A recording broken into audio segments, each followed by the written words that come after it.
A high-speed electric auto-rickshaw crashed at Hathaikotor Eco-Park today left 5 passengers, including a child, critically injured. The accident occurred around 2 o'clock p.m. on the national highway when the driver, Debbarma, lost control while navigating a sharp turn on the way to Khowai. In a fortunate turn of events, a fire service vehicle traveling behind the auto immediately stopped and rushed the victims to Tripura Sub-Divisional Hospital. The incident turned into a crisis at the hospital when doctors referred all 5 victims to GB Hospital, Agartala. Out of the hospital's 3 ambulances, 2 were found to be non-functional.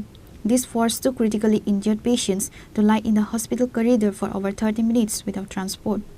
Actually, তারা চম্পকনগর থেকে খোয়াই যাইতেছিল তো বড়মরা eco পার্কের কাছে কোনো একটা turning এ টমটমটা উল্টে গেছে তো এতে টমটম ড্রাইভার সহ টোটাল 5 জনের অ্যাক্সিডেন্ট হয়েছে তো এর মধ্যে 5 জনের মাথাতে চোট পাইছে আর ড্রাইভার একজন তো গলাতে ব্যথা পাইছে তো লেগা তাদের সবাইরে মানে জিবিতে ভালো সিটি স্ক্যানের লেগা ওই রেফার করা হয়েছে। কতজন? 5 জন। নাম কি? একজন দেখলাম গার ভাঙা গেছে, নাম? তার নাম দেববর্মা, ড্রাইভার ও নিজেই। আর একজন বাচ্চা আছে ডিম্পল দেববর্মা, তো ওরও কানে দিয়ে জল পড়তেছিল, ওই রক্ত পড়তেছিল, তো আর মাথাতেও চোট পাইছে, তো তারও ওই রেফার। মহিলা একটা হাত ভাঙছে? হ্যাঁ, একজন মহিলা হাত ভাঙছে, ওই বাচ্চার মা। নাম কি? ওই বাসনা দেববর্মা, 35 ইয়ার্স। আচ্ছা স্যার, অ্যাম্বুলেন্স কয়টা আছে? অ্যাম্বুলেন্স একটা দিয়ে আমরা বাচ্চার মা আর আরেকজন এই 3 জনের পাঠাইছি একসাথে, আর আরও 2 জনের ওই আরেকটা অ্যাম্বুলেন্সে পাঠাইতেছি। অ্যাম্বুলেন্স আইতে কতক্ষণ লাগবে? অ্যাম্বুলেন্স এখন আয় বসতেছে কল্যাণপুর থেকে। তেলিয়ামুড়ার যে অ্যাম্বুলেন্সটা আছে এইদিকে দিয়েছে?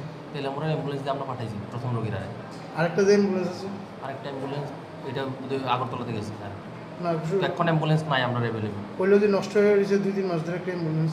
ওইটা এই বিষয়ে আমি জানি, আমি এখানে নতুন অ্যাকচুয়ালি, ডেপুটেশনে আছি। নাম কি আপনার? ডক্টর হিরেন দেববর্মা। ডক্টর হিরেন দেববর্মা। তো এখন পেশেন্ট টিম তো দেখলাম অনেকক্ষণ ধরে বাইরে রাখছে, কতক্ষণ লাগবে জীবিত পাঠাইতে হলে? গাড়ি বসতেছে, গাড়ি তো বেশি সময় লাগে না, 102 যেটা অ্যাম্বুলেন্স সার্ভিস, বেশি সময় লাগে না, গাড়ি তো অলরেডি বসতেছি। আর যারা বেশি ইমার্জেন্সি তারা তো আমরা গাড়ি তো ভাঙছে ইমার্জেন্সি, কিন্তু এত রেখে দিচ্ছে অনেকক্ষণ ধরে। গাড়ি তো আয়া বসতেছে। Reported by Hiranmoy from Tripura, Chini, Khorang.